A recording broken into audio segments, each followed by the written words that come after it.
आज लौटन के घर से चाहे जैसे लोन का पैसा लेवे के। हाँ साहब सही कहा तू उस हमार रोज भड़का देला। आज न बाका पाई ना। अरे बाबू बाबू लोनवा वाला होता लोनवा वाला।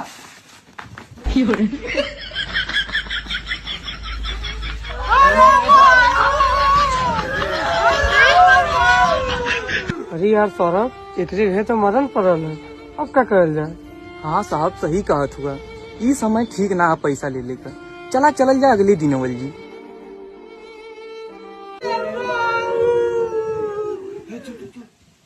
लगा तो गैल गैल बाबू गैल गैल।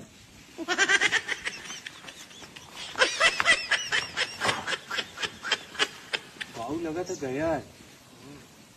अब नहीं धरा कत्तो गाँव में हुई हो।